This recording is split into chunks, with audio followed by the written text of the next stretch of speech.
Assalamu alaikum. I am Nissa Wahid, in charge social media at IEEE Rifa FC student branch and member team documentation at IEEE Islamabad section. I would like to welcome all of you for attending machine learning webinar today. I appreciate your presence here.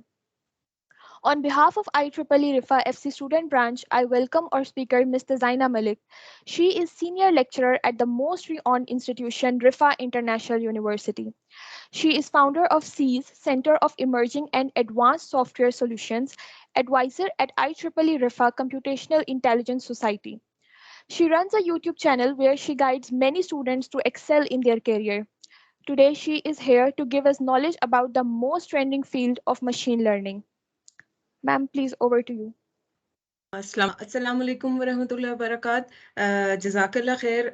निसा आपने बड़ा generous किस्म का introduction दिया। मेरा बड़ी छोटी सी जो है ना मेरी हस्ती है, बाकी बस अल्लाह ताला का करम है, इसके अलावा और कुछ भी नहीं।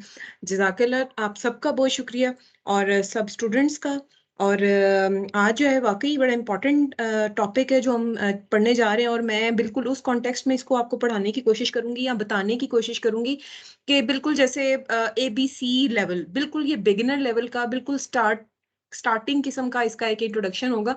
और बाकी अगर आपने इससे रिलेटेड फर्दर, क्योंकि ये पूरी सीरीज ऑफ जो है वो इसकी लेक्चर्स की मौजूद है, including hands on examples as well on the channel.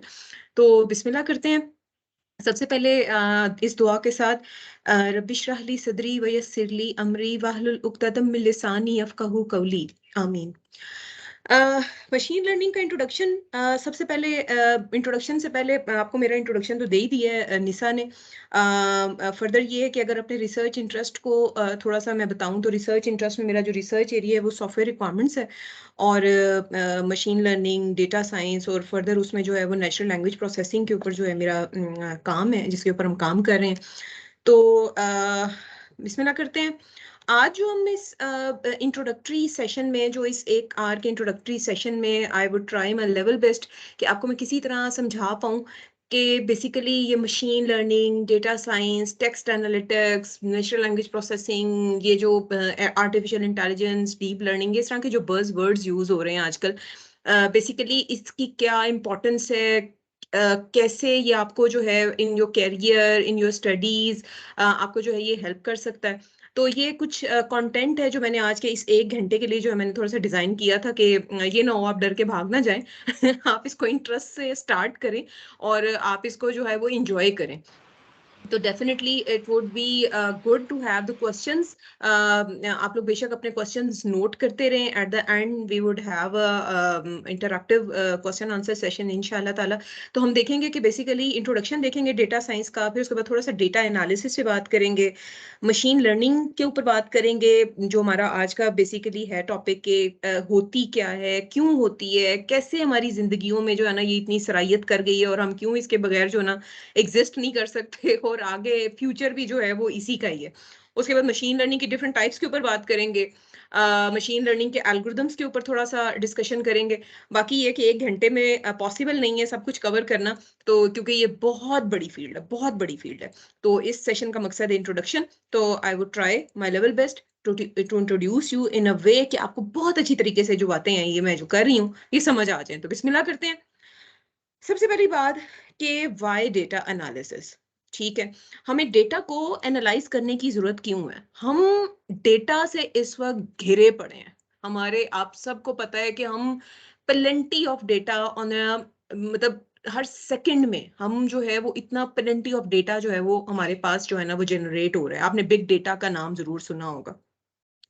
आप जो है वो IoT डिवाइसेस से, आपके सेंसर्स से, आपके फेसबुक की पोस्ट, कमेंट, ट्विटर के ट्वीट्स, ये यूट्यूब के जो आपके वीडियोस हैं, आपके ऑडियो है, ये सब क्या है? ये आपका डेटा है जो आपका डेली बेसिस पे आपका बेशुमार डेटा जो है वो प्रोड्यूस हो रहा है।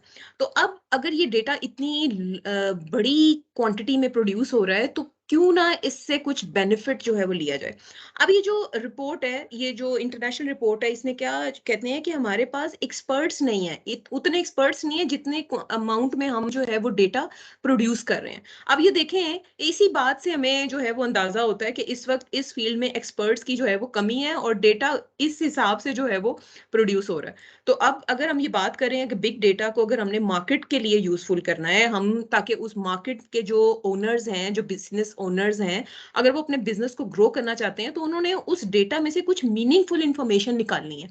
तो अब उस मीनिंगफुल इंफॉर्मेशन को निकालने के लिए इंडस्ट्री को ज्यादा एक्सपर्ट्स की जरूरत है, जो कि मशीन लर्निंग को, डेटा साइंस के कॉन्सेप्ट्स को अंडरस्टैंड करते हो, ताकि वो अपनी उस अंडरस्टैंडिंग को इस बिग डेटा के ऊपर अप्लाई करें और उसको जो है वो यूजफुल कर सकें अपने बिजनेसेस के लिए। राइट, तो ये तो हो गई रिपोर्ट। अच्छा, अब हम बात करें अगर डेटा साइंस क्या होती है, अगर यहाँ से बात शुरू की जाए, और फिर उसके बाद हम थोड़ा सा डिफरेंस देखेंगे कि मशीन लर्निंग और डेटा साइंस में क्या फर्क होता है। जो अक्सर लोग गलती करते हैं, कहते हैं कि ये दोनों एक ही चीज है, इंटरचेंजेबली कभी कभी यूज होता है, but there is a difference. अगर हम सिर्फ इस वक्त मैं पर्टिकुलरली आपको थोड़ा सा बताऊं कि डेटा साइंस क्या होती है, तो डेटा, और डेटा आपको पता है क्या होता है, आप बचपन से पढ़ते आ रहे हैं कि data is the collection of raw facts and figures, ठीक है। या अगर आप इसको ये कह रहे हैं कि फॉर एग्जाम्पल, जैसे फॉर एग्जाम्पल अगर मैं बात करूं कि जो मैं भी बात करी थी कि डेटा आप इतना सारा प्रोड्यूस कर रहे हैं, डेटा स्ट्रक्चर्ड भी है, डेटा अनस्ट्रक्चर्ड भी है। आप स्ट्रक्चर और अनस्ट्रक्चर्ड डेटा को अगर मैं थोड़ा सा आपको बताऊं, तो अनस्ट्रक्चर्ड डेटा कौन सा डेटा है, ये वो डेटा है कि जो कि टेक्सचुअल डेटा है, जिसका कोई खास स्ट्रक्चर नहीं है, जिसके ऊपर आप ये एनएलपी की टेक्निक्स अप्लाई करते हैं और उसको जो है वो आप इस फॉर्म में लेके आते हैं ताकि उसको प्रोसेस किया जा सके। और स्ट्रक्चर डेटा आपका इस फॉर्म में होता है कि उसको मशीन प्रोसेस कर सकती है विद थोड़ी बहुत क्लीन क्लून करके उसको। तो डेटा की अगर हम बात करें तो basically refers to the facts and statistics collected for reference और एनालिसिस।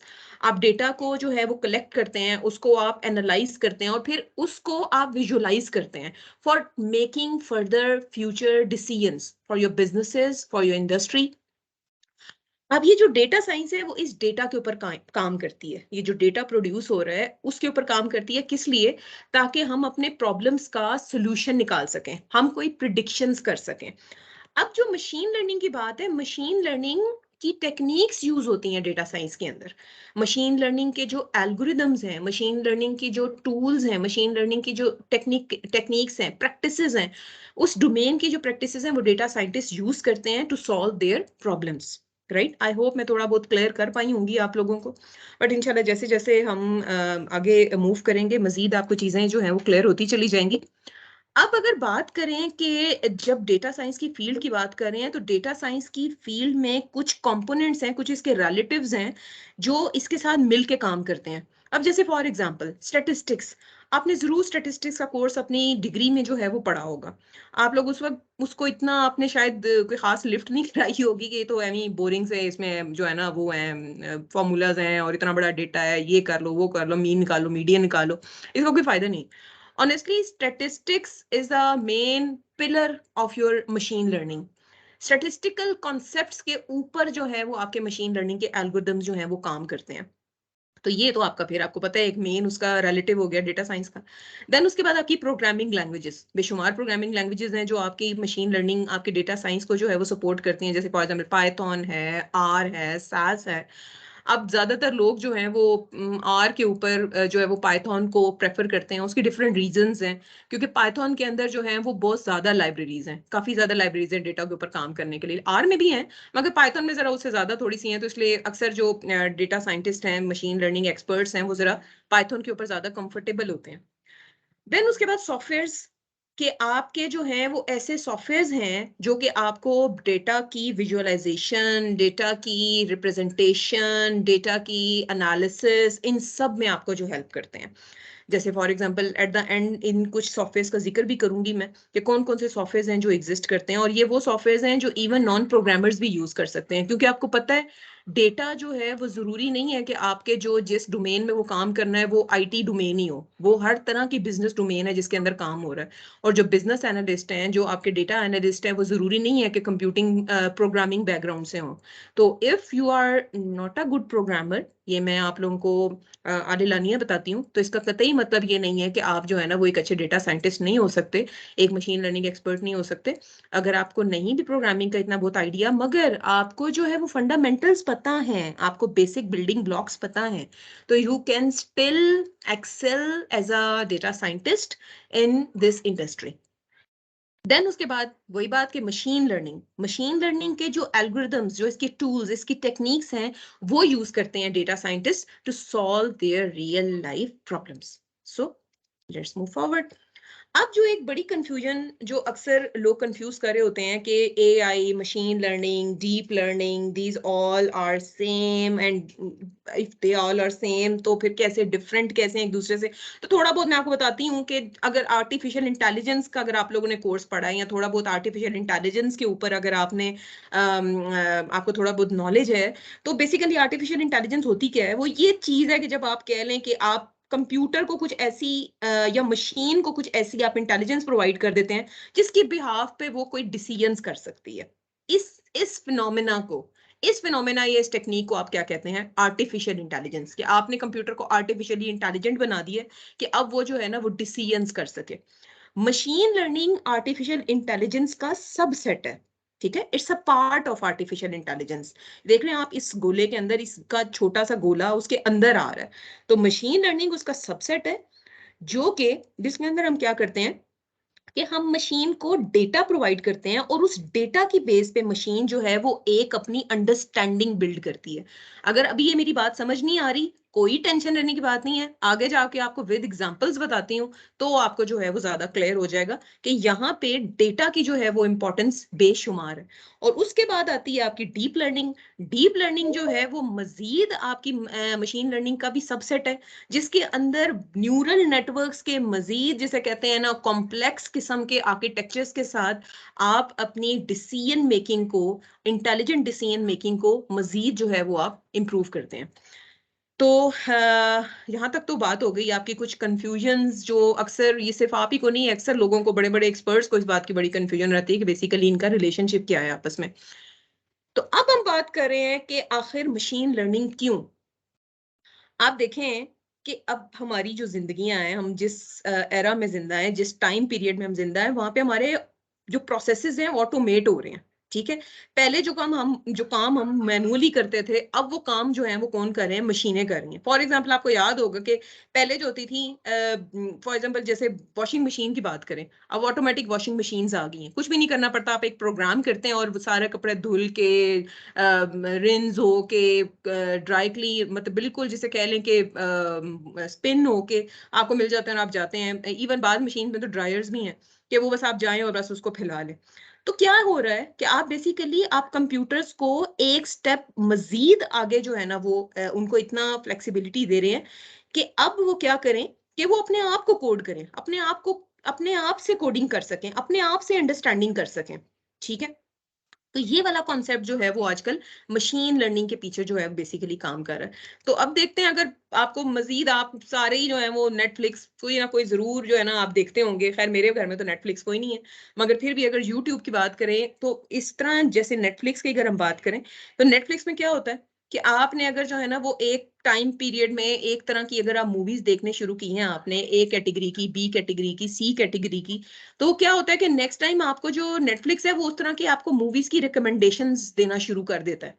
इसी तरह अगर आप यूट्यूब पे भी देखें, यूट्यूब पे भी अगर आप एक पर्टिकुलर टाइप की आप वीडियोस को देखते हैं, उसको आप लाइक करते हैं या शेयर करते हैं, तो वो जो उसकी उसके पीछे जो मशीन लर्निंग के एल्गोरिदम काम कर रहे हैं नेटफ्लिक्स के पीछे या यूट्यूब के पीछे, वो ऑटोमेटिकली रिकमेंड करना शुरू कर देते हैं आपको उसी तरह का कंटेंट कि आप इसको भी देख लें। ये आपकी, मतलब आपकी उसकी कह लें कि आपकी इंटरेस्ट के साथ जो है ना वो थोड़ा बहुत मैच करता है, या वो मैक्सिमम वहां पे जो पॉपुलेशन जो उसको देख रही है उसकी बेस पे आपको रिकमेंड करना शुरू कर देता है। तो ये जो है वो एक रिसर्च से बात साबित हुई है कि 75% से ज्यादा जो आप कंटेंट देखते हैं ना नेटफ्लिक्स के ऊपर, बेसिकली वो आपको ये रिकमेंडर्स जो हैं वो आपको रिकमेंड कर रहे होते हैं। तो आगे देखते हैं कि बेसिकली अब मशीन लर्निंग की अगर हम बात करें कि मशीन लर्निंग होती क्या है, तो आपको मुख्तलिफ तरीके से समझाने की कोशिश करूंगी कि आप बिल्कुल इसकी एग्जांपल ऐसे लें कि आप ये देखें कि अल्लाह ताला ने इंसान को इतना ब्लेस बनाया है कि हम अपने एक्सपीरियंस से सीखते हैं, ठीक है। हम अगर कोई फॉर एग्जांपल हम चीजें देखते हैं, हम उसको समझते हैं, हम उसको फिर अपनी इस्टेब्लिश करते जाते हैं आहिस्ता आहिस्ता वक्त के साथ साथ अपनी अंडरस्टैंडिंग, और हमारी हमारी ये इंटेलिजेंस है जो गॉड गिफ्टेड है। बट आपको पता है कि कंप्यूटर के अंदर कोई चीज ऐसी नहीं है जो मतलब आपको बीइंग अ सॉफ्टवेयर इंजीनियर अच्छी तरह पता होगा कि उसके अंदर जो है वो जो भी इंटेलिजेंस डाली गई है वो इंसान की अपनी इंटेलिजेंस है जो उसने उसके अंदर डाली है। तो बिल्कुल मशीन लर्निंग का कॉन्सेप्ट इसी तरह ही है कि जैसे यहाँ पे एक बच्चा बना हुआ है, आप देखें होता क्या है कि जब आप छोटे होते थे आपको कुछ पता नहीं था कि अच्छा ये जो एप्पल्स हैं, ये ऑरेंजेस हैं, ये जो आपकी चेरीज है, ये सब तकरीबन आपको जो है ना वो एक ही जैसा लग रहा होता है, आप उसको डिस्क्रिमिनेट नहीं कर पा रहे होते। आहिस्ता आहिस्ता वक्त के साथ साथ आप उनके मल्टीपल फीचर्स के ऊपर गौर करना शुरू करते हैं, अच्छा इसकी शेप, इसका कलर, इसका टेक्सचर, ये जो है वो इस तरह से डिफरेंट है, एक दूसरे से डिफरेंट है, और आप फिर उससे अपनी एक अंडरस्टैंडिंग जो है वो बिल्ड करते हैं।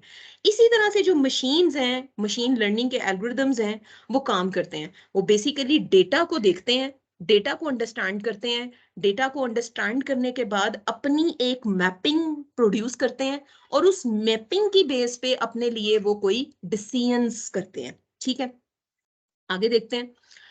अब अगर थोड़ी सी इसकी डेफिनेशन के ऊपर बात की जाए, तो मशीन लर्निंग जो है वो ऐसी एल्गोरिदम्स की क्लास से बिलोंग करती है जो कि डेटा ड्रिवन है, ठीक है। अब डेटा ड्रिवन मैं बार बार बात कर रही हूँ, डेटा डेटा डेटा डेटा, कि उसने जो मशीन लर्निंग के एल्गोरिदम्स ने जो काम करना है, एक मॉडल बिल्ड करना है that is totally based on your data.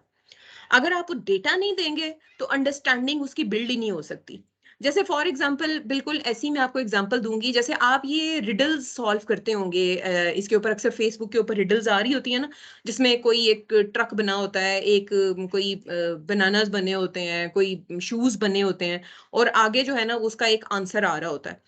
अब क्या होता है, आपको वो पहले बता देते हैं कि अच्छा ये चीज है, इससे ये आंसर आ रहा है, फिर नेक्स्ट एक रो में एक और इंस्टेंस होता है, कुछ और शेप्स बनी होती हैं, उसका एक और आंसर आ रहा होता है, और उसके बाद आपसे पूछा जा रहा होता है कुछ मल्टीपल शेप्स के साथ, अब इसका आंसर क्या आएगा।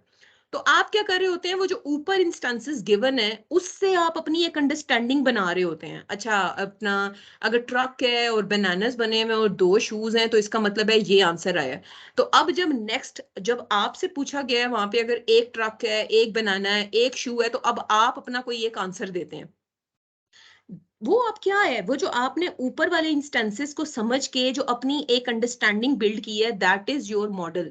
वो जो आपने अपना एक मैपिंग प्रोड्यूस की है, input towards output, that is your function या दैट इज योर मॉडल।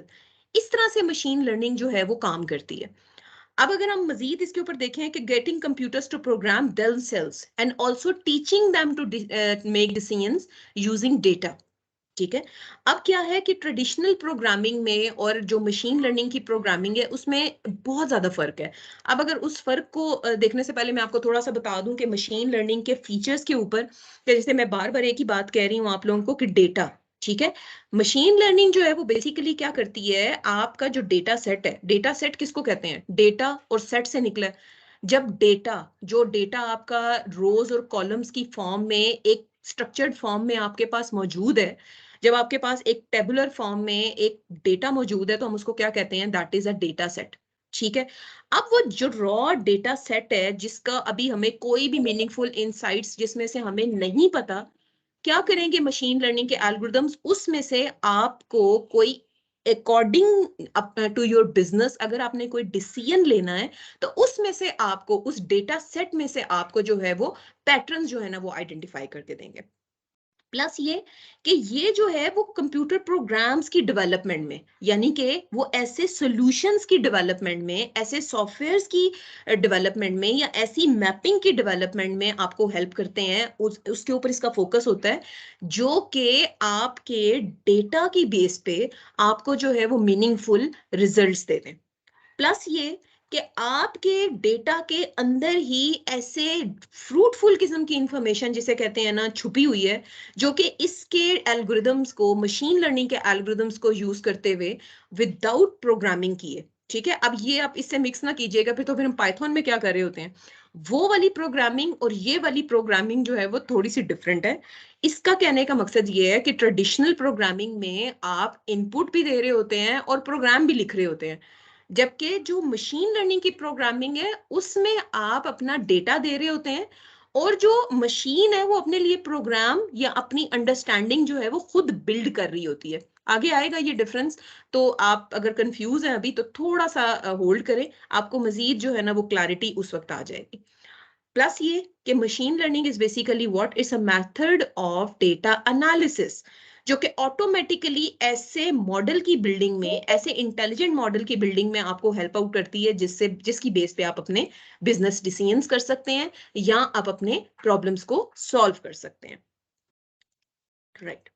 अब ये जो मैं आपको बात बता रही थी कि ट्रेडिशनल प्रोग्रामिंग में और मशीन लर्निंग प्रोग्रामिंग में जो है वो क्या फर्क है, तो आप देखें जो आपकी ट्रेडिशनल प्रोग्रामिंग है ना, ट्रेडिशनल प्रोग्रामिंग में किसको कह रही हूँ, ये जो अभी आप बेसिक्स ऑफ प्रोग्रामिंग में या आप ये जो आईटीसी में जो जब आपने प्रोग्रामिंग करनी शुरू की तो बेसिकली उसमें क्या हो रहा होता है, आप क्या करते हैं, आप पहले प्रोग्राम लिखते हैं, उसको एग्जीक्यूट करते हैं मशीन के ऊपर, और उसके बाद उससे जो है ना कोई आउट इनपुट दे के आप उसको कोई टेस्ट कर रहे होते हैं कि आपका जो रिजल्ट है आपकी जरूरत के मुताबिक आया है कि नहीं आया।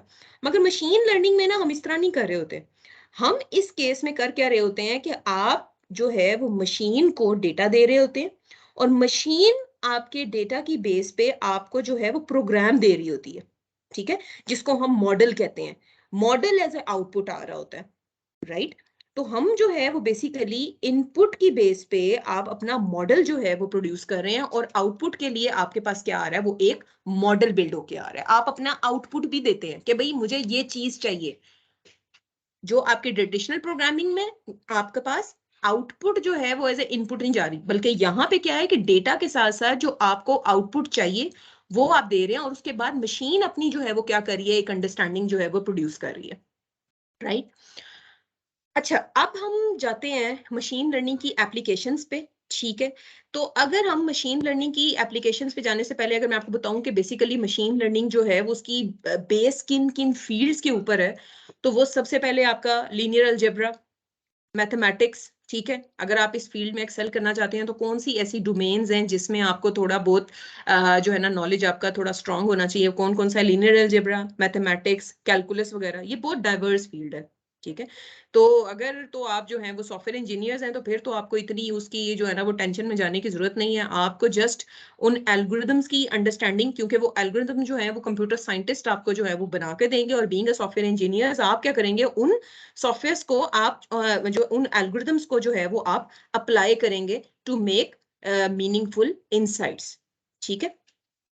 तो ये है बेसिकली आपका कि जो ह्यूमंस हैं वो अपने एक्सपीरियंस से सीखते हैं, जबकि जो मशीन्स हैं वो उनका एक्सपीरियंस क्या है, उनका एक्सपीरियंस है हिस्टोरिकल डेटा, राइट। तो अब ये भी होता है कि फॉर एग्जांपल अगर हिस्टोरिकल डेटा की बात कर रहे हैं, एक्सपीरियंस की बात कर रहे हैं, तो अब अगर मॉडल आपने बिल्ड किया ना तो ये नहीं होता कि बस मॉडल आपने एक दफा बना के रख लिए और बस वो जो है ना साला साल बस वही इस्तेमाल होता रहेगा, नहीं। आपको पता है कि जैसे हमारे सॉफ्टवेयर अपडेट होते हैं, अपग्रेड होते हैं, इसी तरह इन मॉडल्स को भी जो है ना वो स्टेट ऑफ द आर्ट जो आपकी चैलेंजेस आ रहे होते हैं उनके साथ कोप अप करने के लिए इनको इम्प्रूवमेंट्स की, ऑप्टिमाइजेशंस की जो है वो जरूरत होती है। तो ज्यादा इसकी जो है वो कंफ्यूजन में जाने से पहले मैं आपको जो है ना वो इसकी थोड़ी सी एप्लीकेशंस के बारे में बताती हूँ कि जो मशीन लर्निंग की आपकी एप्लीकेशंस हैं जो रियल सिनेरियोज में यूज होती हैं, उसमें जो है वो आपका वर्चुअल पर्सनल असिस्टेंट जो गूगल असिस्टेंट है, जो एलेक्सा, कोर्टाना, आप डेली बेसिस पे आप उनको यूज करते हैं, राइट। और मुख्तलिफ तरीके से यूज करते हैं। फॉर एग्जाम्पल आप ये भी कह सकते हैं कि किसी को कॉल मिलानी हो तो आप जो है ना वो उसका गूगल असिस्टेंट यूज कर रहे होते हैं। आपने कोई म्यूजिक प्ले करना है, ठीक है, इवन आपने अगर कोई अपॉइंटमेंट स्केड्यूल करनी है, तो बेसिकली इसके लिए आप ये गूगल असिस्टेंट नॉर्मली आप अपनी डेली रूटीन में यूज कर, मगर वो काम किस तरह कर रहे होता है एक्चुअली, ठीक है। एक्चुअली वो क्या कर रहे होते हैं कि वो आपका वो रिकॉर्ड कर रहे होते हैं डेटा, जो भी आप भेज रहे होते हैं उसको उसको ओवर द सर्वर उसको रिकॉर्ड करते हैं, और नॉर्मली जो कि क्लाउड के ऊपर होता है, और उसको फिर क्या करते हैं with the help machine learning उसको डिकोड करते हैं, और उसके बाद क्या है कि उसकी जो है एक आउटपुट प्रोड्यूस कर सकते हैं। देन उसके बाद आपका क्या है, ट्रैफिक प्रिडिक्शन। अक्सर आपने देखा होगा कि अगर आप अपना गूगल मैप ऑन करें, अगर आपने फॉर एग्जांपल यूनिवर्सिटी जाना है, घर से यूनिवर्सिटी जाना है, जब ये अक्सर बड़े हो रहे होते हैं धरने शरने, तो आप पहले देखना चाहते हैं कि अच्छा जी ये ट्रैफिक की क्या हालात है, तो हम जो है ना वो कौन सा रूट जो है ना वो ऑप्ट करें। ठीक है, तो उसके लिए आप क्या है, आपको पता होगा रेड का जब वो साइन आता है, रेड कुछ येलो होता है पैच, कुछ रेड होता है, कुछ ब्लू होता है। तो रेड का क्या मतलब है कि it's a heavily congested part of the route, and yellow means कि स्लो स्लो गाड़ी जो है ना वहां पे मतलब ट्रैफिक चल रही है, और ब्लू का क्या मतलब है कि वहां पे जो रोड है वो क्लियर है। तो अब ये इसमें गूगल हमें कैसे हेल्प करता है? बेसिकली इसके पीछे जो है वो मशीन लर्निंग ही काम कर रही है, और उसके दो इंपॉर्टेंट मैयर्स, एक क्या मैयर है उसका कि वो स्पेसिफिक टाइम पे, स्पेसिफिक डेज पे एवरेज टाइम जो है उसका रिकॉर्ड कर रहा है। तो दूसरा जो आपका व्हीकल है उसका रियल टाइम जो आपका गूगल मैप के जो उनके सेंसर्स, उनकी एप्लीकेशन से डेटा है उसको जो है वो मॉनिटर करता है। तो इस तरह से ये पीछे जो है ना ये पूरी साइंस काम कर रही होती है। देन उसके बाद आपका ये जो सोशल मीडिया पर्सनलाइजेशन है, अगर फॉर एग्जाम्पल ये तो यूज केस से आप सभी गुजरे होंगे कि जैसे फॉर एग्जाम्पल अमेजोन पे आपने कभी किसी दिन कुछ सर्च किया, कोई ड्रोन, छोटा मोटा ड्रोन सर्च किया, या आपने कोई लैपटॉप का बैग सर्च किया, तो अब क्या करता है कि आपकी इस सर्च की बेस पे गूगल जो है ना वो उसके गूगल के जो एल्गोरिदम्स हैं वो ये समझ आते हैं कि ये बंदा जो है ना, ये मेरा जो यूजर है, ये किसी इस पर्टिकुलर प्रोडक्ट में इंटरेस्टेड है। तो वो क्या कर देता है, वो आपको आपकी टारगेटिंग स्टार्ट कर देता है with multiple social media platforms. ठीक है, आपने देखा होगा वही वाला जो रिकमेंडेशन है आपको जो है ना वो उसके ऊपर आ रही होती है, फेसबुक के ऊपर, फिर उसके बाद इंस्टा के ऊपर, मुख्तलिफ आपके जो है ना वो प्लेटफॉर्म्स के, इवन यूट्यूब के ऊपर आपको उस तरह के ऐड आने शुरू हो जाते हैं। तो एक रफ अंदाजे के मुताबिक आप यकीन करें कि जो अमेजोन है ना वो अपना, मैं एक रिसर्च पढ़ी थी कि 35% जो अपना रेवेन्यू है ना वो इस ये प्रोडक्ट रिकमेंडेशन से जो है ना वो अर्न कर रहा है। और वो उसकी पूरी की पूरी जो साइंस है वो सारी किसके ऊपर काम कर रही है, मशीन लर्निंग के ऊपर। उसके बाद अगर हम बात करें इसके मजीद जो यूज केसेस हैं, आपका ईमेल स्पैम फिल्टरिंग। ठीक है, ईमेल, ये मेरी स्क्रीन लेक्चर स्लाइड्स आपको नजर आ रही है? अगर कोई एक्नॉलेज कर दे मुझे, क्या आपको लेक्चर स्लाइड नजर आ रही है? यस मैम, आ रही हूँ। Yes ma'am. आ रही है, okay, thank you thank you. Alright, अच्छा उसके बाद अगर ईमेल स्पैम फिल्टरिंग, ये बेसिकली क्लासिफिकेशन की एक जो है वो यूज केस है। क्लासिफिकेशन क्या होता है वो खैर मैं आपको आगे जाके बताऊंगी। It's a type of machine learning कि जैसे फॉर एग्जांपल आप देखें कि आप जीमेल को कैसे पता लगता है कि कोई जो है वो आपकी मेल स्पैम है या नॉट स्पैम है। ठीक है, अब क्या है कि आप जीमेल के ऊपर ऑलरेडी आप कुछ अपनी जो टैग कर देते हैं अपनी ईमेल्स को कि ये स्पैम है, ये नॉट स्पैम है, और उसने कुछ जो है ना अपने पास करके रखा होता है। तो अब क्या होता है कि फॉर एग्जांपल अब वो उन जो आने वाली ईमेल्स होती हैं उनको वो करता है एनालाइज कुछ करेक्टरिस्टिक्स की बेस पे। जैसे फॉर एग्जांपल कोई वर्ड उसको नजर आ गया है लॉटरी, कोई वर्ड नजर आ गया है विनर, इस तरह के कुछ कीवर्ड्स उसको नजर आ गए, तो वो क्या कहता है कि ये तो जाएगा स्पैम फिल्टर में। ठीक है, अब बेशुमार किस्म के जो है ना वो फिल्टरिंग, स्पैम फिल्टरिंग जो है ना वो अप्लाई कर रहा होता है जीमेल, जिसमें अगर मैं आपको कुछ आपको अगर गिनती चुनती के बताऊं तो कंटेंट फिल्टरिंग कर रहा है, हेडर फिल्टरिंग कर रहा है, जर्नल ब्लैकलिस्ट फिल्टरिंग कर रहा है, रूल बेस्ड फिल्टरिंग कर रहा है, परमिशन फिल्टरिंग कर रहा है, और उसके अलावा एक लंबी जिसे कहते हैं ना इसकी जो है ना साइंस की ना लिस्ट है। देन उसके बाद एक और जो इसकी एप्लीकेशन में फ्रॉड डिटेक्शन। ठीक है, जैसे फॉर एग्जांपल अगर आप ये देखना चाहते हैं कि कौन सी आपकी जो ट्रांजेक्शन है वो फ्रॉडुलेंट है, कौन सी जो है ना वो जेन्युइन है, तो हो क्या रहा है कि इसके अंदर नॉर्मली जो है ना वो फीड फॉरवर्ड न्यूरल नेटवर्क्स काम कर रहे होते हैं। क्या हो रहा होता है कि जो आपकी आउटपुट है, जो आपकी ट्रांजेक्शन की आउटपुट है वो हैश वैल्यूज में जब कन्वर्ट हो रही हो, तो फिर वैल्यूज जो है वो क्या कर रही होती हैं, नेक्स्ट इन ट्रांजेक्शन की इनपुट हो रही होती हैं। तो हर जो रियल ट्रांजेक्शन है उसका एक स्पेसिफिक पैटर्न होगा, तो जो फ्रॉडुलेंट ट्रांजेक्शन होगी उसका जो सिग्निफिकेंट चेंज जो है ना वो आपको in terms of hash values पता चलेगा, जिससे जो है ना आपको डिटेक्शन में जो है ना वो पता चल जाती है कि कौन सी ट्रांजेक्शन जो है वो आपकी फ्रॉडुलेंट है और कौन सी जो है ना आपकी लेजिटिमेट है। उसके बाद अगर बात करें ऑटोमेटिक ट्रांसलेशन की, आप देखें अगर आप किसी मतलब कह लें किसी ऐसे कंट्री में चले जाते हैं जहाँ पे आपको उनकी लैंग्वेज का नहीं पता। ठीक है, ऐसी किसी कंट्री में चले जाते हैं जहाँ पे साइन बोर्ड्स हैं, आपको कब पल्ले नहीं पड़ा कि ये लिखा हुआ क्या है। वो आपने एक लतीफा भी सुना होगा कि एक जो है ना वो पाकिस्तानी बेचारा चला जाता है सऊदी और वहां पे लिखा होता है एक बोर्ड के ऊपर बैतुल खुदा खुला, और वो बेचारा वो जो है ना समझता है कि अरबी में लिखा हुआ है तो पता नहीं कितनी मुबारक चीज है, और वो उसको जो है ना चूम चूम के आफ जाता है। तो मतलब इस तरह के चीजें जो है वो होती हैं। अक्सर लोगों को, नेटिव लैंग्वेज वालों को नहीं पता होता कि जो साइन बोर्ड्स हैं वो किस जो है ना बता क्या रहे हैं, क्या डायरेक्शन दे रहे हैं। तो उसमें क्या होता है कि आप बाकायदा, आपकी एप्स है कि आप उसको क्या करते हैं, उसको जो है ना वो स्कैन करते हैं, और उसको जो है ना स्कैन के बाद वो आपको बता देता है कि इसका बेसिकली ये लिखा लिखा हुआ क्या है, आपकी अपनी नेटिव लैंग्वेज में इसका क्या मतलब है। तो बेसिकली इसके पीछे टेक्नोलॉजी क्या काम कर रही है, मशीन लर्निंग।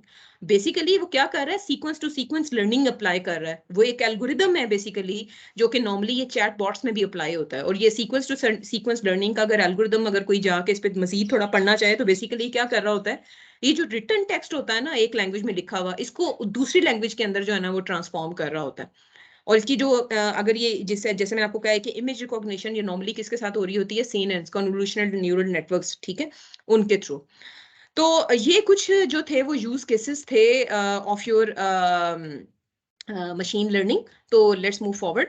अब अगर मशीन लर्निंग के लाइफ साइकिल की बात की जाए, तो मशीन लर्निंग के लाइफ साइकिल के नॉर्मली जो हैं वो 6-7 किस्म के जो है ना फंडामेंटल स्टेप्स हैं, कि जो कि जैसे आपको पता है ना, आप पढ़ते होते थे एक बी लाइफ साइकिल, और ये वो जो है ना वो एक बटरफ्लाई का लाइफ साइकिल। तो इसी तरह जो मशीन लर्निंग की पाइपलाइन है उसका भी एक जो है ना प्रॉपर एक लाइफ साइकिल है, जिसमें मल्टीपल जो है ना वो आपके स्टेप्स इन्वॉल्व हैं, जिसमें डेटा कलेक्शन है, रैंगलिंग है, डाटा एनालिसिस है, एल्गोरिदम की ट्रेनिंग है, एल्गोरिदम की टेस्टिंग है, एल्गोरिदम की डिप्लॉयमेंट है, ऑप्टिमाइजेशन है, ऑपरेशनलाइजेशन है।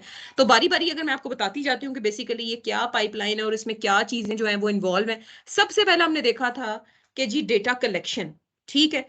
जब बात ही बार बार हो रही है कि मशीन लर्निंग जो है वो बेस करती है आपके डेटा के ऊपर, आपकी वो जो मैपिंग प्रोड्यूस होनी है वो किसके ऊपर होनी है, वो आपके डेटा के ऊपर होनी है। और डेटा आपको पता है मल्टीपल सोर्सेज से आ रहा है, जैसे मैंने पहले एग्जांपल दी थी, यूट्यूब से आ रहा है, ट्विटर से आ रहा है, आपके जो है ना वो टेक्स्ट डॉक्यूमेंट से आ रहा है, वेब से आ रहा है, आपके गूगल से आ रहा है, आपके इंस्टा से आ रहा है, आपके आईओटी डिवाइसेस से आ रहा है, सेंसर से आ रहा है। तो वो क्या है कि वो डेटा के सोर्सेज हैं। अब वो जो डेटा के सोर्सेज हैं वो अगर अगर उसके ऊपर आपने कोई मशीन लर्निंग अप्लाई करनी है, तो वो जो है वो डिफरेंट जगह से उसको कलेक्ट करके किसी सर्वर में जो है वो उसको रखा जाएगा, ताकि उसको फर्दर जो है वो अपने इंटेलिजेंट डिसीजंस के लिए, कुछ मीनिंगफुल आउटपुट्स के लिए, मीनिंगफुल इनसाइट्स के लिए आप उसको इस्तेमाल कर सकें। देन उसका दूसरा स्टेप क्या है, डेटा रैंगलिंग। अब पहले स्टेप में तो आपने जो है, ये जो पहला स्टेप था, इसमें तो आपने बस इकट्ठा करने की है, डेटा आपने इकट्ठा किया और आपने किसी जगह पे उसको जमा कर लिया। अब जो डेटा जो जमा होता है वो इतना, जिसे कहते हैं ना, फ्रूटफुल हालत में नहीं होता कि आप उसको जो है ना डायरेक्ट उसको जो है ना मशीन लर्निंग एल्गोरिदम उसके ऊपर अप्लाई करें और अपने रिजल्ट्स जो है ना वो आप जनरेट कर लें। बेसिकली डेटा रैंगलिंग का जो प्रोसेस है ना वो किस लिए यूज होता है, वो आप डेटा को क्लीन करने के लिए, वो जो रॉ डेटा है उसको प्रिपेयर करने के लिए आप यूज करते हैं, और ऐसे फॉर्मेट में लाने के लिए उसको यूज करते हैं ताकि आप उससे एक यूजफुल कंजम्पशन जो है वो प्रोड्यूस कर सकें। ये मशीन लर्निंग की लाइफ साइकिल का, अब यकीन करें, सबसे इंपॉर्टेंट पार्ट है। क्यों? क्योंकि आप देखें ना कि जो डेटा आपको मल्टीपल सोर्सेज से आ रहा है वो कभी भी हर वक्त जो है वो क्लीन और प्रिपेयर्ड और एक उस प्रॉपर फॉर्मेट में नहीं होता जो कि आपको चाहिए टू प्रोसेस। ठीक है, समटाइम्स उसके अंदर मिसिंग वैल्यूज होती हैं, रॉन्ग वैल्यूज होती हैं, समटाइम डाटा के फॉर्मेट्स का जो है ना वो मसला होता है। तो ये जो है ना मशीन लर्निंग की पाइपलाइन का सबसे इंपॉर्टेंट पार्ट है। आपको देखें ना, जैसे फॉर एग्जांपल अगर आपने कोई सर्वे जो है ना वो कंडक्ट किया है थ्रू आउट पाकिस्तान, और आप जो है ना वो डेटा कलेक्ट कर रहे हैं मल्टीपल स्टूडेंट्स के साइकोलॉजिकल डिसऑर्डर्स की, कोई आप रिसर्च करना चाहते हैं, उसके अंदर से कोई मीनिंगफुल इंसाइट्स निकालना चाहते हैं, आपने एक जो है ना वो गूगल फॉर्म के ऊपर एक आपने डिजाइन किया और उसको सर्कुलेट कर दिया, लोगों ने उसके अंदर डेटा फिल किया। फॉर एग्जाम्पल अगर आपने कहीं कोई वैलिडेशन चेक्स नहीं लगा, कोई कुछ एंटर कर देगा, कोई कुछ एंटर, कोई हो सकता है अगर आपने कोई ऑप्शनल फील्ड्स छोड़ी हुई है वहां पे जो है ना कोई कुछ एंटर ही ना करे, तो क्या होगा कि वहां पे जो है अगर आप जब डेटा कलेक्ट करेंगे तो हो सकता है कुछ डेटा आपके काम का और कुछ डेटा आपके काम का ना हो। तो मशीन लर्निंग के एल्गोरिदम जब मॉडल आप जनरेट करते हैं उसका, उसके लिए एक क्लीन फॉर्म में डेटा का होना बहुत जरूरी है। उसकी क्या वजह है कि अगर जैसे वो कहते हैं ना गार्बेज इन गार्बेज आउट, अगर आप उसको गार्बेज देंगे ना तो रिजल्ट में कभी भी आपके पास जो है ना वो कोई ठीक तरह की चीज नहीं आएगी, रिजल्ट में आपके पास गार्बेज ही आना है। तो इसलिए आप लोगों ने अगर फ्रूटफुल किस्म के इंसाइट्स उसमें से निकालने हैं, तो आपको जो वो डेटा है वो एक ऐसे क्लीन फॉर्मेट में चाहिए जिसके ऊपर आप फिर डायरेक्ट जो है ना वो मशीन लर्निंग के एल्गोरिथम्स को अप्लाई करके, टेक्निक्स को अप्लाई करके अपने लिए जो है वो रिजल्ट्स जनरेट कर सकें। देन उसके बाद नेक्स्ट स्टेप पे है आपका डेटा एनालिसिस। अब आपने जो है वो डेटा को आपने समझना है, ठीक है। सारे का सारा डेटा आपके काम का नहीं है, हो सकता है कुछ ऐसा डेटा हो जो कि आपको मजीद एनालाइज करके, आपको मजीद फिल्टर करके मॉडल की बिल्डिंग में आपको जो है ना वो जरूरत हो। तो अब क्या करते हैं, आप इस पार्ट में आप इस डेटा को लेके उसके ऊपर मशीन लर्निंग के एल्गोरिथम को अप्लाई करके पर्टिकुलर मॉडल के लिए जो है वो उसको आप फिल्टर करते हैं, उसको अंडरस्टैंड करते हैं, ठीक है, उसको विजुलाइज करते हैं, उसको समझते हैं। देन उसके बाद है आपका स्टेप 4, जिसमें आपने मॉडल को ट्रेन करना है, ठीक है। मॉडल की ट्रेनिंग का क्या मतलब है कि आपने डेटा की बेस पे अपनी अंडरस्टैंडिंग डेवलप करनी है, आपने मशीन एस्टेब्लिश करनी है, आपने एल्गोरिदम को जो है ना वो अप्लाई करना है डेटा के ऊपर, जिसकी बेस पे आप एक मैपिंग फंक्शन प्रोड्यूस कर लें, एक मॉडल प्रोड्यूस कर लें, जिसको फर्दर यूज करते हुए आप प्रिडिक्शंस कर सकें। तो ये जो है वो आपका स्टेप होता है जिसमें आप अपने मॉडल की ट्रेनिंग कर रहे होते हैं, मॉडल को तैयार कर रहे होते हैं, मॉडल की एक अंडरस्टैंडिंग बिल्ड कर रहे होते हैं, ठीक है। एक ऐसा मतलब कह लें कि एक ब्लैक बॉक्स टाइप चीज प्रोड्यूस कर रहे होते हैं या ट्रेन कर रहे होते हैं, जिसको फर्दर आप इंडस्ट्री में डिप्लॉय करके अपने मीनिंगफुल डिसीजंस करवा सकें, ठीक है। मैं आपको इस पूरे पाइपलाइन के बाद आपको रियल एग्जांपल के साथ आपको मैं बताती हूँ, फिर आपको क्लियर हो जाएगा। देन उसके बाद एक मॉडल की टेस्टिंग। अब चीज तो आपने डिजाइन कर ली, आपको पता है उसको आपने डिप्लॉय करना है for the future predictions, but क्या ख्याल है कि अगर आप उसको इंडस्ट्री में डिप्लॉय करेंगे तो उससे पहले आप टेस्ट नहीं करेंगे, आपको मॉडल को टेस्ट करना पड़ता है कि इज इट वर्किंग करेक्टली और not, is it giving accurate results और नॉट। अब कितना accurate, that depends upon the level of acceptability, कि किसके लिए कितना परसेंट एक्सेप्टेबल है। फॉर एग्जाम्पल हो सकता है कि किसी के लिए कहें कि 60% अगर मॉडल ठीक परफॉर्म कर रहा है ना डेटा के ऊपर, जो टेस्ट डेटा है हमारा, तो like it's fine for us. अगर कोई कहता है जी 80% फाइन है हमारे लिए, कोई कहता है 90% फाइन है हमारे लिए, तो that depends upon the level of acceptability, right. Then there is a deployment, last step, कि जब अब आपने अपना मॉडल ट्रेन कर लिया, मॉडल टेस्ट कर लिया, मॉडल आपने वैलिडेट कर लिया, now you are having confidence कि आपने जो मॉडल बना लिया है वो अब फ्यूचर में अच्छी प्रिडिक्शंस कर सकता है ऑन द अननोन सिनेरियोज, तो फिर आप उसको क्या कर देते हैं, आप उसको डिप्लॉय कर देते हैं। अब मशीन लर्निंग का जो कह लें कि पूरा प्रोसेस है वो काम किस तरह करता है।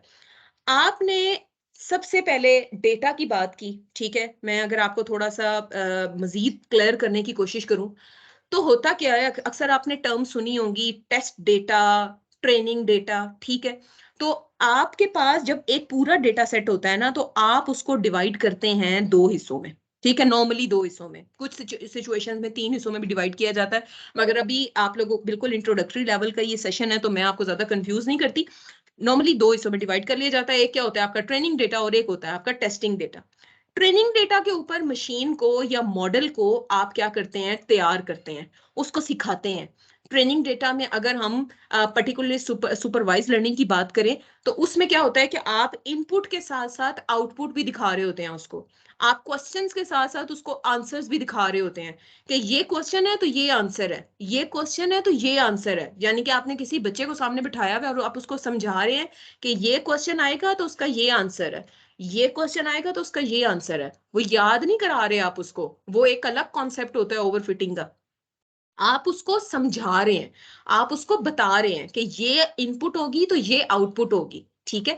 अब उसकी बेस पे वो बच्चा क्या कर रहा है, अपनी अंडरस्टैंडिंग बना रहा है कि अच्छा ये सेट ऑफ पैरामीटर्स होंगे तो इसका मतलब है इसका आउटपुट ये आएगा, अगर ये होंगे तो इसका आउटपुट ये आएगा। जैसे फॉर एग्जांपल आप मैथ्स के क्वेश्चन सॉल्व करते थे, याद है आपको। अब उसमें क्या होता था, वो एंड में आपके पास आंसर्स मौजूद होते थे, आप क्वेश्चंस सीखते थे, पहले टीचर आपको क्लास में कराता था, आप अंडरस्टैंड करते थे और उसके बाद आप अपने क्वेश्चंस को जो है ना मैच करते थे, आपकी जो है ना वो एक अंडरस्टैंडिंग बिल्ड हो रही है। अब टेस्टिंग के वक्त क्या होता है, जो टेस्ट डेटा है, टेस्ट डेटा का जो आंसर है वो मॉडल को नहीं पता होता। टेस्ट डेटा का जो क्वेश्चंस हैं उसकी बेस पे आप उसका आंसर चेक करते हैं मॉडल का कि वो क्वेश्चन का आंसर क्या देता है। अब अगर वो क्वेश्चन का आंसर उसने ठीक दिया है तो इसका मतलब है वो भी एक सेट ऑफ रिकॉर्ड्स होते हैं जो कि आप अपने मॉडल को जो है ना प्रोवाइड करते हैं और उसकी बेस पे आप उसकी एक्यूरेसी चेक करते हैं। तो अगर एक सर्टेन एक्सेप्टेबिलिटी लेवल पे उसके रिजल्ट्स आ जाते हैं तो आप कहते हैं you would be in a better position to say कि हाँ जी ये मॉडल जो है हमारा अच्छा ट्रेन हो गया।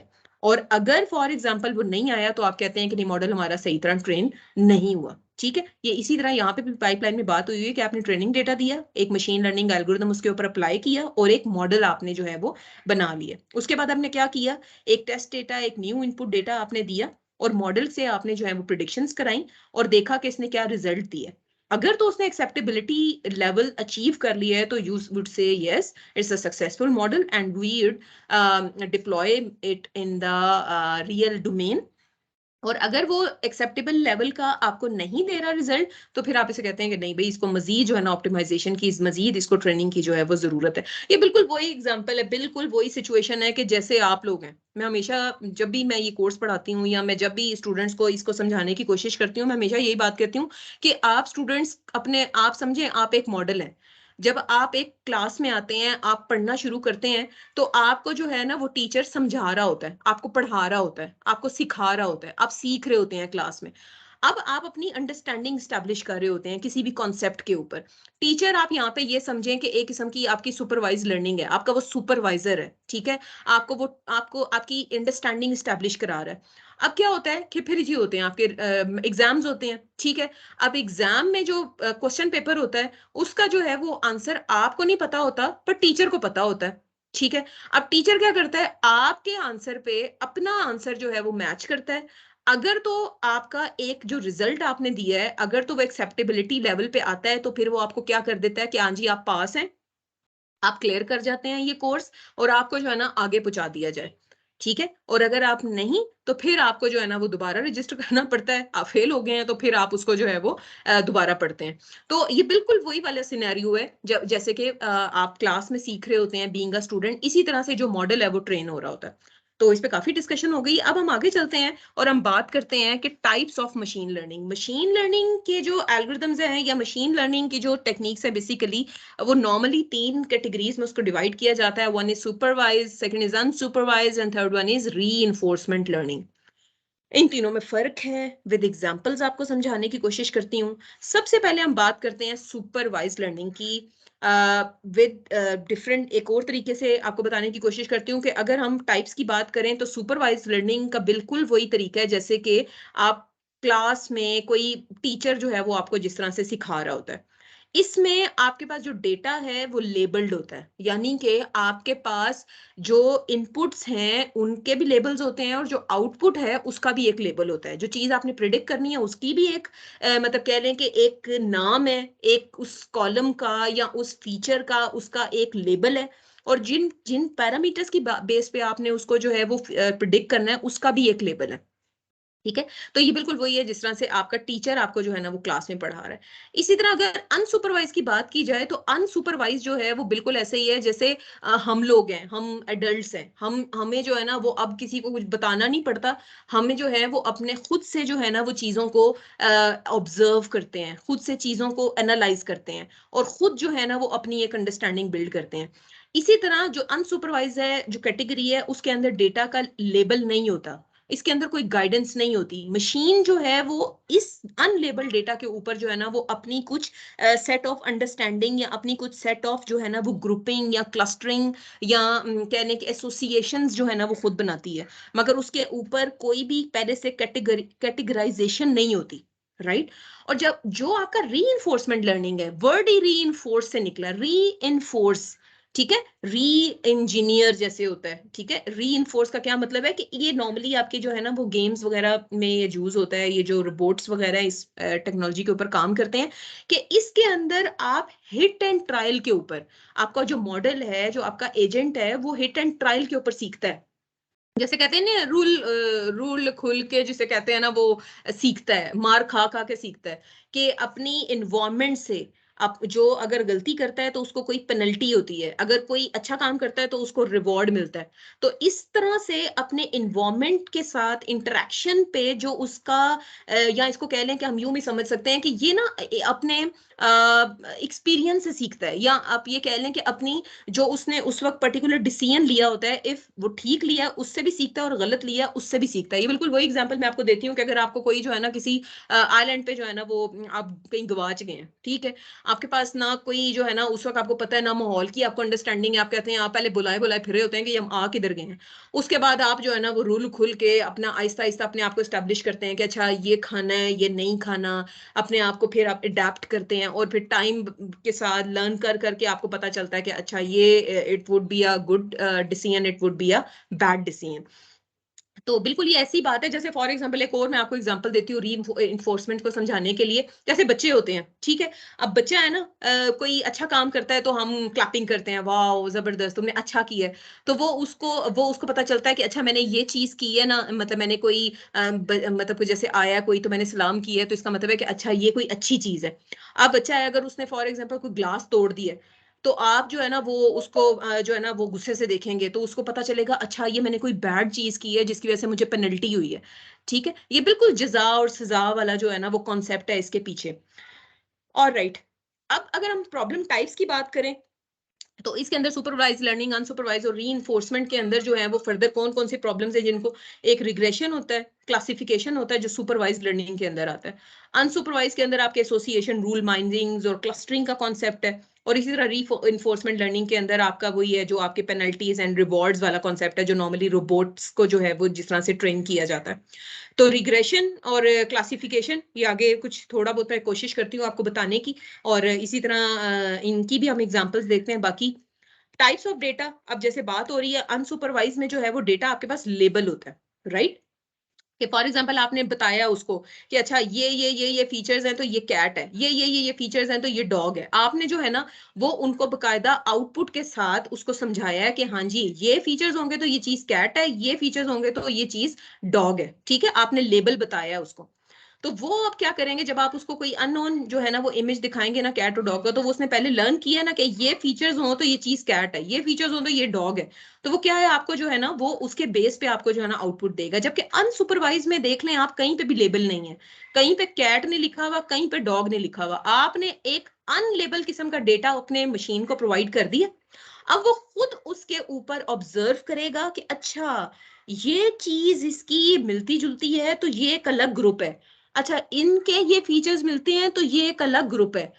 जैसे फॉर एग्जांपल आप बिल्कुल ऐसी एग्जांपल ले लें कि जैसे आप किसी पार्टी में गए और वहां पे आप किसी को नहीं जानते, आप क्या करना शुरू कर दें कि वहां पे अच्छा इन लोगों की जो है ना ये एक एज ग्रुप के हैं तो अच्छा ये सारे जो है ना वो इस क्लास से बिलोंग करते हैं, ये सारे जो है वो इस तरह के जो है ना वो एक्टिविटीज में इन्वॉल्व है तो अच्छा ये जो है ना ये क्लास से बिलोंग करते हैं।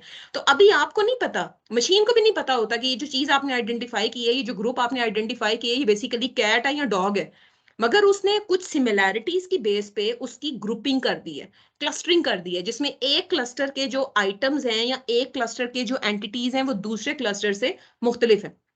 And same is the case in री लर्निंग। इसी तरह से इसमें क्या है कि कोई डेटा ही नहीं होता, उसमें डेटा होता है अनसुपरवाइज में, मगर क्या है लेबल नहीं होता। इसमें क्या है डेटा ही नहीं होता, इसमें जो आपका एजेंट है यानी कि जिसने सीखना है, जो आपका रोबोट है, ठीक है, उसने जो है वो इन्वायरमेंट में उसको छोड़ दिया जाता है। आपके उसने खुद जो है ना वो एक्शंस की बेस पे उसने लर्न करना है, और उसी की बेस पे वो जो अगर रिवॉर्ड मिल रहा है या उसको पेनल्टी मिल रही है, पनिशमेंट मिल रही है, तो वो अपनी लर्निंग जो है ना वो एक एस्टैब्लिश करता है। अब थोड़ा मजीद आपको सुपरवाइज लर्निंग में बता दूं कि आपने देखे सुपरवाइज लर्निंग में क्या दिया, आपने रॉ डेटा दे दिया, ठीक है, मशीन जो है वो एल्गोरिदम जो है वो उसके ऊपर क्या हुआ, उसने प्रोसेसिंग की उस डेटा के ऊपर और उसने जो है वो एक मॉडल ट्रेन किया। देन आपने उसको चेक करने के लिए कि हाँ जी ये मेरा मॉडल कैसा ट्रेन हुआ है, आपने उसको जो है ना वो एक अननोन आपने उसको इंस्टेंस दिया कि चेक करें हाँ जी मॉडल की कैसी जो है ना ट्रेनिंग हुई है, और उसके ऊपर आपने उसकी आउटपुट को ऑब्जर्व किया। अगर उसने ठीक ऑब्जर्वेशन आपकी दी है तो उसने कहा है कि इट्स एन एप्पल, तो you would say yes the model is trained well, right.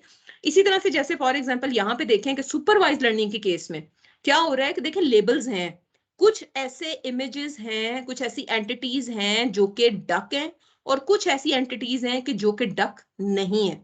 आपने मॉडल जो है वो बिल्ड करना है कि जो कि आपके डक्स को जो है वो आइडेंटिफाई कर सके, ठीक है, और बता सके कि ये डक है और ये डक नहीं है। तो क्या होगा कि सुपरवाइज लर्निंग के केस में आपने बता दिया कि अगर ऐसी चीज है तो वो नॉट अ डक है, अगर ऐसी चीजें हैं तो वो क्या है, वो डक्स हैं। तो जब आपने उसको एक इमेज दिखाया कि हाँ जी अब बताओ कि ये जो चीज आई है ये डक है या नहीं डक, तो वो अगर उसने कह दिया कि हाँ जी ये डक है, तो फिर क्या है कि आप कहते हैं हाँ जी हमारा मॉडल जो है वो ठीक जो है वो काम कर रहा है। सुपरवाइज लर्निंग के केस में भी आपके मल्टीपल एल्गोरिथम्स हैं जो काम करते हैं, जैसे फॉर एग्जांपल रैंडम फॉरेस्ट है, सपोर्ट वेक्टर मशीन है, लीनियर रिग्रेशन है, इसके अलावा भी बेशुमार है। तो अगर आप इनको पढ़ना चाहते हैं तो वही बात है कि चैनल के ऊपर काफी सारा मटेरियल है इसके ऊपर जो है वो with examples with data sets, तो यू कैन एक्सप्लोर। देन उसके बाद आते हैं हम अनसुपरवाइज लर्निंग के ऊपर। जैसे मैंने आपको पहले ही बताया था, वहां पे देखा है कि डक और नॉट डक का लेबल था, जबकि यहाँ पे आप देखें आपने रॉ फॉर्म में अनलेबल्ड डेटा उसको दे दिया है मशीन को।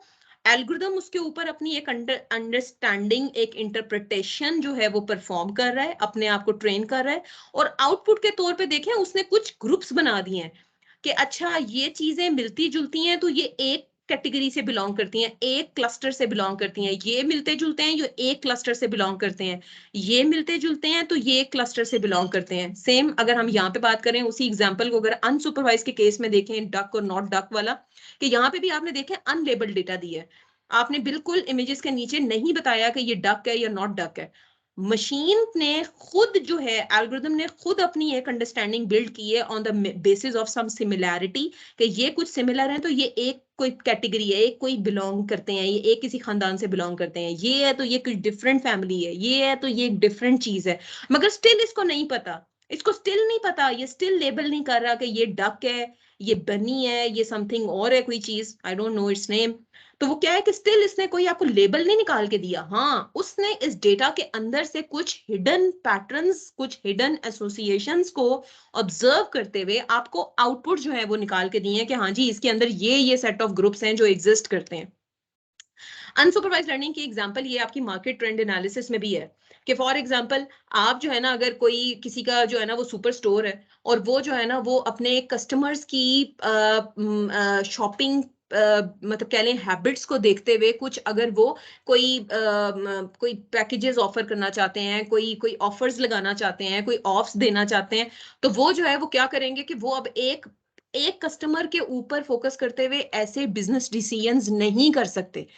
तो वो क्या करेंगे कि उनके पास जो हिस्टोरिकल डेटा मौजूद है उसके ऊपर एनालिसिस करके अंडरस्टैंडिंग प्रोड्यूस कर सकते हैं, उन हिडन पैटर्न्स को समझ सकते हैं कि अच्छा कौन सा टाइम पीरियड था जब कौन कौन से आइटम्स जो हैं वो सबसे ज्यादा जो है ना वो सेल होते हैं, तो उनके ऊपर जो है ना वो सेल लगा दो। जैसे फॉर एग्जांपल आपको याद होगा कोविड के जमाने में जो है ना वो मास्क के साथ साथ सैनिटाइजर्स और टिश्यूज और ये चीजें ज्यादा सेल हो रही थी, तो अक्सर जो होते थे सुपर स्टोर वाले वो क्या करते थे उनके ऊपर जो है ना वो मिला के जो है ना वो ऑफ्स लगा देते थे। तो ये चीजें ये जो है ना फॉर एग्जांपल अगर फॉर एग्जांपल आप कहते हैं कि कुछ लोग जो ब्रेड लेते हैं उसके साथ बटर भी लेते हैं, उसके साथ जो है ना वो चीज भी लेते हैं, तो ये कहाँ से आती हैं इंफॉर्मेशन, ये एसोसिएशंस, इसको बाकायदा इसके पीछे जो साइंस एसोसिएशन रूल माइनिंग इसको कहते हैं, ये जो है ना ये आपका अनसुपरवाइज के केस में काम कर रहा होता है। अनसुपरवाइज के जो है ना लर्निंग एल्गोरिथम्स आपके सामने है, ए प्रायोरी, के मीन्स, और इसके अलावा भी बेशुमार हैं जो अनसुपरवाइज के केस में काम करते हैं। रीइंफोर्समेंट करना, जैसे मैंने आपको बताया था कि इसमें एक एजेंट होता है और एक इन्वायरमेंट। एजेंट मैं इसी को कह रही हूँ, ये जो आपके सामने एक एंटिटी है जिसने अपनी एक अंडरस्टैंडिंग जो है वो प्रोड्यूस करनी है, एक रोबोट है, उसको अब इन्वायरमेंट में छोड़ दिया गया है। अगर तो वो एक अच्छा एक्शन लेता है तो उसको रिवॉर्ड देते हैं, और अगर एक बैड एक्शन लेता है तो उस पर उसको एक पेनल्टी देते हैं। इसकी बेस पे वो एक अपनी अंडरस्टैंडिंग, इस हिट एंड ट्रायल की बेस पे अपनी एक अंडरस्टैंडिंग वो बिल्ड करता है कि हाँ जी मैंने आगे जो है वो कैसे फर्दर फ्यूचर डिसीजंस लेने हैं। जैसे एक और एग्जांपल, यहाँ पे एक एजेंट है और उसको जो है ना वो आपने इन्वायरमेंट में छोड़ दिया है और देखना है कि हाँ जी कौन सा जो है ना वो उसने देखना है कि which one is a duck, ठीक है। उसने क्या करना है, पहले ऑब्जर्व करना है और उसके बाद किसी पॉलिसी के अंडर उसने जो है ना वो कोई एक्शन लेना है, राइट। अब अगर फॉर एग्जाम्पल वो कहता है इस वाले आइटम को जो बनी है उसको कहता है कि ये डक है, तो आपने क्या किया, उसको माइनस पॉइंट्स दे दिए। उससे पता चला कि हाँ जी ये जो है ना कोई पेनल्टी मुझे पड़ी है, something is gone wrong, and that agent learned from this experience, right. और उसके बाद उसने उस एक्शन को अपने आप को, जो उसने एक एक्शन लिया था उसके बाद आपने जो उसको पेनल्टी दिया या रिवॉर्ड दिया, उसने अपनी पॉलिसी को क्या किया, अपडेट किया, ठीक है। उसे पता चला कि ओह ये रॉन्ग था, मुझे पेनल्टी हुई है, ये रॉन्ग, ये डक्ट नहीं है, ठीक है। तो उसने क्या किया, अपनी पॉलिसी अपडेट की। तो अब ये सारी डिस्कशन के बाद अब आप ये सोचते हैं कि हाँ जी, कौन सी हमारी रियल लाइफ सिनेरियो हो, कौन सा रियल लाइफ प्रॉब्लम हो, उसके ऊपर आपने कौन सा एल्गोरिदम जो है वो चूज करना है, ठीक है।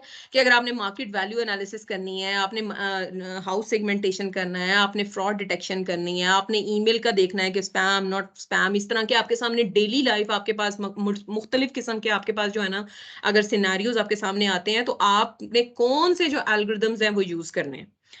तो आपके पास सबसे पहले एक क्लासिफिकेशन के एल्गोरिदम्स, बेसिकली क्लासिफिकेशन के एल्गोरिदम्स क्या हैं, जो कि आपके डेटा के यूज करते हुए, ठीक है, कैटेगरी को यूज करते हुए, कैटेगरी डेटा को कैटेगराइज करने में आपको मतलब कहने की आसानी होती है। आपको डेटा लेबल्ड फॉर्म में हो अगर आपके पास, तो आपको डेटा जो है वो क्लासिफाई करके देता है। जैसे फॉर एग्जांपल कि अगर आप देखना चाहते हैं कि जो आपका पर्सन है ये मेल है या फीमेल है, मेल जो ये जो आपको ईमेल वसूल हुई है, ये स्पैम है या नॉट स्पैम है, तो ये इस तरह के जब क्वेश्चंस होते हैं तो वो आपको फौरन पता चल जाता है कि अच्छा ये क्लासिफिकेशन का इशू है।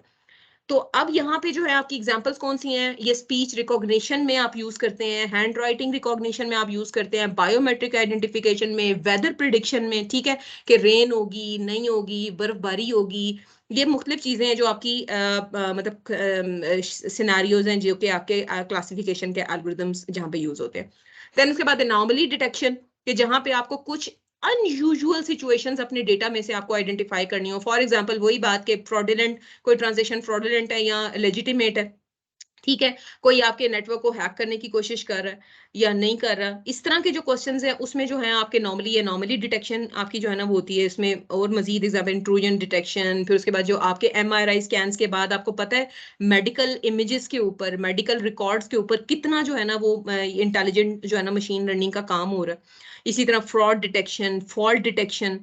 अब चलते हैं हम क्लस्टरिंग के एल्गोरिदम्स पे। एंड क्लस्टरिंग के एल्गोरिदम में वही बात है कि अगर हम ये देखना चाहें कि हाँ जी हमारे पास कितने सेट ऑफ स्टूडेंट्स, हमारे पास कितने क्लासेस, कितने ग्रुप्स ऑफ स्टूडेंट्स किसी क्लास में एग्जिस्ट करते हैं, या कौन सी तरह के कस्टमर जो हैं वो ये कोई प्रोडक्ट जो है वो बाय करेंगे। इसी तरह से आपके मुख्तलिफ एग्जांपल्स और हो सकती हैं कि अगर फॉर एग्जांपल आपने डॉक्यूमेंट्स को ग्रुपिंग करनी है, आपने मार्केट की सेगमेंटेशन करनी है, जो हमने यूज केस पीछे भी देखा था, तो ये सब जो है वो किस कैटेगरी से बिलोंग करते हैं, वहां पे आपकी क्लस्टरिंग जो है वो अप्लाई होती है।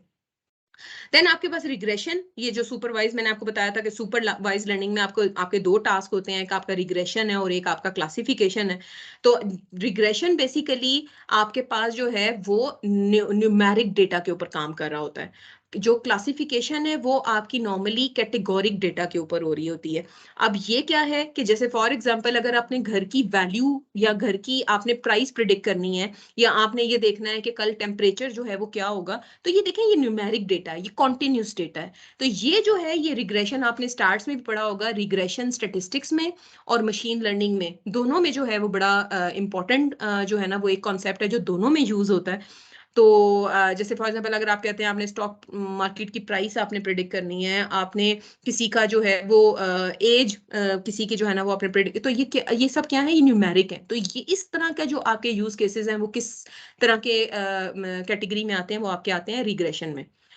अब आपको पता है कि पाइथन के साथ लोग प्रोग्रामिंग करते हैं, मशीन लर्निंग के जो टास्क हैं परफॉर्म करने के लिए, तो मल्टीपल लाइब्रेरीज हैं जो आपकी यूज होती हैं। scikit-learn है, pandas है, numpy है, matplotlib है, seaborn है, राइट। अब जो scikit-learn है वो नॉर्मली जो है ये बिल्ड हुई है numpy और matplotlib के ऊपर, ओपन सोर्स है ये।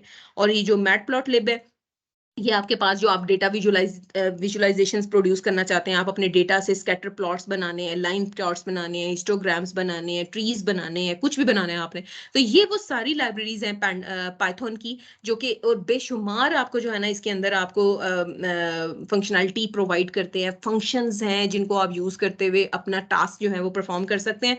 मगर फिर एक दफा वही बात कि अगर कोई अपने आप को इतना कोई चीता कोडर नहीं समझता, still you have a room कि आप जो है वो मुख्तलिफ टूल्स जो कि नॉन प्रोग्रामर्स के लिए है, मगर फिर वही बात है कि कारपेंटर बनने के लिए एटलीस्ट पता होना चाहिए कि हथौड़ी किस लिए यूज होती है, कील क्यों लगाते हैं, आरी जो है वो क्यों यूज होती है। तो आपको कम से कम फंडामेंटल्स जो आपके डेटा साइंस के मशीन लर्निंग टेक्निक्स के हैं वो आपको पता होने चाहिए। तो if you are not a programmer तो आप इन टूल्स के ऊपर अगर कमांड ले लें और आपको बेसिक डेटा एनालिसिस और बेसिक डेटा साइंस की पाइपलाइन का पता है तो you still can go in this field.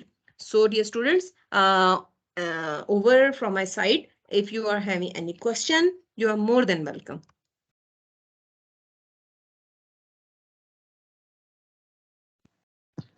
सबसे पहले तो बहुत शुक्रिया डॉक्टर उमर शफीक साहब का, हमारे साथ मौजूद हैं एनएफसी मुल्तान से, डिपार्टमेंट ऑफ पेट्रोलियम इंजीनियरिंग के एचओडी हैं। Sir thank you so much for joining us.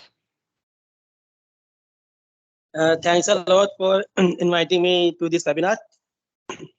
काफ़ी इंफॉर्मेटिव था ये, और ख़ास तौर पे जो आपने स्लाइड्स प्रिपेयर की थी वो बहुत अच्छी थी, कलरफुल सी थी। इससे जो है वो जो स्टूडेंट्स हैं काफ़ी होते हैं, खुश होते हैं, अट्रैक्ट होते हैं।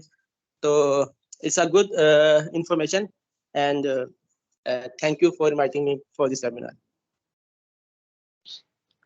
Welcome sir, thank you sir, once again thank you. Thank you so much, sir, for the acknowledgement. Ma'am Jazakallah question khair. था। जी। मैम क्वेश्चन ये है कि हम जब कोई भी मशीन लर्निंग में मॉडल बनाते हैं तो उसमें हमें अंडर फिटिंग का इशू फेस करना पड़ता है, जिसमें हमारे पास मॉडल तो एक्यूरेट होता है लेकिन जो हमारे पास प्रेडिक्शन आ रही होती है वो गलत होती है, रॉन्ग आ रही होती है। तो इस जो इशू है हम इसको किस तरह ओवरकम कर सकते हैं, इसको अवॉइड कर सकते हैं? राइट, ये इशू जो है अब्दुल समी आपने पूछा है मुझसे। जी मैम। हाँ जी, ये जो आपका आता है ना अंडर फिटिंग का प्रॉब्लम, ये तब आता है जब आपने अपने मॉडल को ट्रेन करने के लिए उसको जो डेटा जितनी अमाउंट में चाहिए ना उतनी अमाउंट में आपने नहीं दिया होता। ठीक है, ये बिल्कुल वही बात है जैसे बच्चे को आपने कुछ सिखाना है ना, तो आपने उसको जितनी इंफॉर्मेशन चाहिए उसको कोई अपनी लर्निंग एस्टैब्लिश करने के लिए आपने वो नहीं दी। ये वाला इशू तब आता है जब आपका डेटा सेट जो है या तो वो बहुत ही छोटा है, इतनी अमाउंट में है ही नहीं, या आपने फीचर्स जो है वो उस हिसाब से आपने सिलेक्ट नहीं किए। तब वो क्या होता है कि वो मॉडल जो है ना वो अंडर फिट रह जाता है, यानी कि उसकी लर्निंग जिस तरह होनी चाहिए ना वो नहीं हुई। तो उस सिचुएशन में आपकी जो है ना वो ये आ जाती है। और ओवर फिट क्या होता है कि जब आपने इतना दे दी है, इतनी इंफॉर्मेशन दे दी है कि जो मॉडल को चाहिए ही नहीं थी, तो उसने क्या किया कि वो चीजों को ना कह लें कि जैसे रट्टा नहीं मारना शुरू कर देता अब बच्चा कि अच्छा ये भी याद कर लो वो भी याद कर लो, मगर उसने कुछ अंडरस्टैंड नहीं किया बच्चे ने। उसने उन एग्जाम्पल्स को या उन इंस्टेंसेस को मेमोराइज करना शुरू कर दिया। तो उस केस में जो है ना वो आपकी ओवरफिटिंग, तो इसीलिए कहते हैं ना कि एक बड़ा नॉमिनल एक बड़ा एवरेज, वो म्याना रवि वाला जो है ना वो एक सिचुएशन देनी चाहिए कि एक आइडियल, एक बेस्ट फिट तो नहीं होती कोई भी चीज, मतलब एक कह लें कि ऑप्टिमल लेवल की जो है ना आप अपनी उसकी जो है ना वो रिजल्ट एक एक्यूरेसी जो है ना वो अचीव कर लें। Yes ma'am, thank you. Excuse me ma'am. जी मैम मशीन लर्निंग एआई का ही पार्ट है या ये कोई अलग फील्ड है? शिफा है, शिफा का क्वेश्चन है। Yes ma'am. शिफा बच्चे, जो आपकी मशीन लर्निंग है ना वो आपके आर्टिफिशियल इंटेलिजेंस की एक सब डोमेन है। आप ये समझें कि जो आर्टिफिशियल इंटेलिजेंस है ना it's a big umbrella and machine learning is a part of that domain, it's a subset of that domain artificial intelligence की। Thank you miss. वेलकम। और अगर आपको मजीद जो है वो, क्योंकि ये इतनी बड़ी जो है ना ये फील्ड है, तो आई वुड रिक्वेस्ट निसा कि आपके जो और समी के जो आपके पार्टिसिपेंट्स हैं उनके साथ वो प्लेलिस्ट शेयर कर लें जिसके अंदर एक एक कॉन्सेप्ट जो है वो बहुत डिटेल में जो है वो बताया गया है। तो और स्टिल अगर आप लोगों को कोई क्वेश्चंस हुए, you can comment under those videos, you can email it to me, you can pass that queries via Nisa or Abdul Sami or the organizers who are organizing this session. Anytime you are more than welcome. Ma'am, thank you so much for helping us become more aware of machine learning and the ways we can develop our career in the emerging field. We hope you will consent to speak to us again. Many thanks from all of us, especially from IEEE FFC student branch. Most Once again, welcome, thank and you it so was much. Jazakallah, most welcome, and thank it you so was a much real ma'am, आपने हमें इतना time दिया। no problem at all. It was a real honor for me to be with you, and Jazakallah khair. Thank you so much. If everyone is agreed तो फिर हम इसको finish कर लें या स्टिल है कोई questions? Ma'am I guess questions और नहीं है तो हम अब इसे वाइंड अप करते हैं। थैंक यू सो मच बच्चों। फी अमान अल्लाह। अल्लाह हाफिज़ ma'am, thank you so much. Fee Aman Allah. Thank you.